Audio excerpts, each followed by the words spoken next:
तो आ चुके हैं इन वीडियो में नए टॉपिक जिनका नाम है शंकु का छिन्नक, जो कि चैप्टर नंबर 13.4 में यूज होने वाले विभिन्न फार्मूलों को पढ़ेंगे, जो कि इम्पोर्टेंट फार्मूला है, जो कि हम लोग शंकु के छिन्नक के बारे में अभी गौर से डीपली में समझेंगे।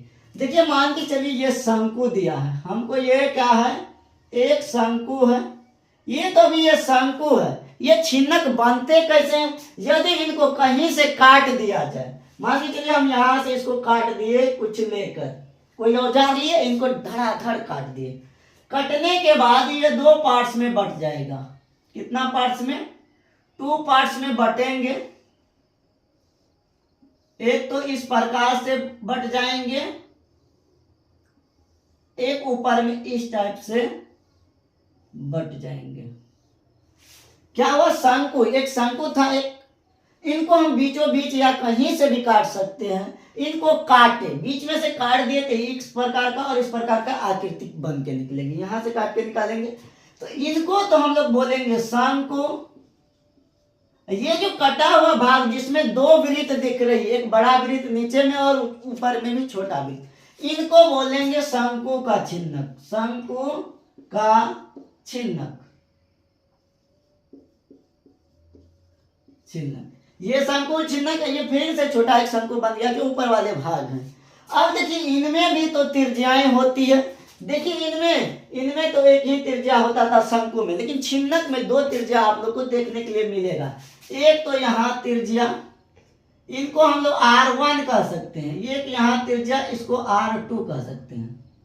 आप लोग एक ऐसा कीजिए, किसी को भी R1 R2 मान सकते हैं। ये नहीं फिक्स है कि बड़ा वाला वृत्त जो दिख रहा है नीचे में, ये बड़ा, इसे R1 मान लिया, इसे R2। आप लोग को जो मन कर रहा है उसको R1 R2 मान सकते हैं। कंफ्यूजन दूर रहना चाहिए कि R1 हमेशा, इन दोनों में R1 R2 किसी को मान सकते हैं। तो इनमें अब इनका डेरिवेशन हम लोग नहीं कराएंगे, लेकिन इनके फार्मूलों को जानेंगे। पहले शंकु का वक्र पृष्ठीय क्षेत्रफल जानते हैं, शंकु के छिन्नक का। इनका फार्मूला तो हम पढ़ चुके हैं। इनमें 3 फार्मूले आएंगे।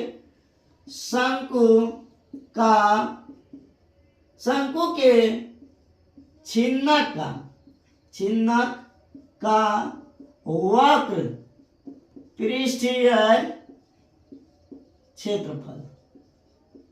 वक्र पृष्ठीय क्षेत्रफल मान के चलिए, ये काटा हुआ शंकु, इसके चारों भाग का, नहीं कि ऊपर से कोई ढक्कन है, नहीं, ये ढक्कन तो दोनों तरफ से खुला हुआ है। ये वक्र पृष्ठीय क्षेत्रफल का मतलब होगा ढक्कन दोनों साइड से खुला है, सिर्फ चारों भाग का जो इस टाइप का गोल का बनाएंगे चल रहा है वो होता है। शंकु का वक्र पृष्ठीय क्षेत्रफल होता है पाई R1 प्लस R2 इंटू क्या होता है, L होता है। क्या होता है? Pi into R1 plus R2 into L होता है ये। अब हम लोग ये शंकु का कुल पृष्ठीय क्षेत्रफल, शंकु के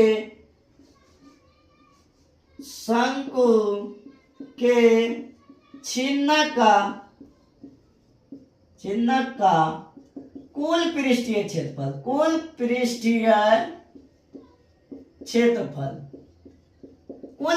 क्षेत्रफल क्या है? यहां ध्यान दीजिए, कुल पृष्ठीय क्षेत्रफल का मतलब कुल अब निकालना है, सिर्फ वक्र था, अब टोटल निकालना है। तो यहाँ नीचे में भी एक बड़ा सा वृत्ताकार ढक्कन लगा देना, ऊपर में भी क्या लगा देना, बड़ा सा वृत्ताकार ढक्कन लगा देना। तो ढक्कन किस प्रकार का लगेगा? दोनों तरफ एक बड़ा वृत्त लगेगा, एक छोटा वृत्त, दोनों तरफ से ढक गया और चारों साइड का। इसमें होगा, ये तो रहवे करेगा, इसको हम लोग डायरेक्ट इसको L को पहले डाल दे, पाई L R1 प्लस R2। अब देखिए, यहाँ वृत्त चिपकाए हैं, ऊपर से छोटा सा वृत्त, तो वृत्त का भी क्षेत्रफल जुटेगा। एक ये वृत्त का क्षेत्रफल और एक वृत्त का क्षेत्रफल क्या करेंगे, जोड़ देंगे। प्लस में लिखेंगे पाई R1 का स्क्वायर, पाई R1, वो तो वृत्त का क्षेत्रफल क्या होता है, पाई R स्क्वायर होता है ना, इसीलिए पाई R1 का स्क्वायर प्लस में क्या होगा, पाई R2 का स्क्वायर लगा देंगे। ये हो गया शंकु का कुल पृष्ठीय क्षेत्रफल। R2 R वो वाला R लिखे हैं, तो ये इसमें भी वो वाला R लिख लेते हैं। तो आप लोग ये 2 फार्मूला देख लिए। शंकु का वक्र पृष्ठीय क्षेत्रफल ये होता है। वक्र पृष्ठीय क्षेत्रफल में क्या करेंगे, एक छोटा वृत्त का क्षेत्रफल और एक ये बड़ा वाला वृत्त का क्षेत्रफल जोड़ देंगे तो क्या निकल जाएगा, शंकु के छिन्नक का कुल पृष्ठीय क्षेत्रफल। अब शंकु का छिन्नक, अब छिन्नक भी लिख सकते हैं, इतना को काट देंगे तो बात कहेगा शंकु का छिन्नक, फिर भी हम लिख रहे हैं पूरा शंकु का। अब शंकु के छिन्नक का, जहां एक चीज और बताएंगे, का आयतन, आयतन क्या होता है 1/3 पाई h इंटू R1 का स्क्वायर प्लस R2 का स्क्वायर प्लस R1 R2, क्या होता है प्लस में R1 और R2 लिखेंगे। ये होंगे 3 फार्मूला हो गया। एक चीज और होता है, क्या होता है, एक चीज और हम लोग निकालेंगे, जहां L, यहाँ एक चीज नहीं बताएं, यहाँ जो ये वाला चीज होता है इनको h बोला जाता है ऊंचाई, ये वाला ऊंचाई को L बोला जाता है, इसे तिर्यक ऊंचाई कहते हैं, ऊंचाई।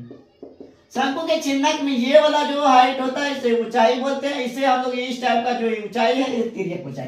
तो हम लोग ऊंचाई L का फार्मूला होता है L बराबर h स्क्वायर प्लस में R1 का स्क्वायर, R1 या आप लोग R2 किसी को भी लिख सकते हैं पहले कोई, तो R1 का स्क्वायर माइनस में R2 का वो R1 माइनस R2 का होल स्क्वायर लगाना है। पाई L निकालने के लिए क्या करेंगे, h स्क्वायर बराबर h root over h square plus R1 minus R2 का होल स्क्वायर लगा देंगे तो ये क्या निकल जाएगा, हम लोग का L निकालने का फॉर्मूला, ये तिर्यक ऊंचाई। तो इन वीडियो में हम लोग सिर्फ फार्मूलों को देखे हैं।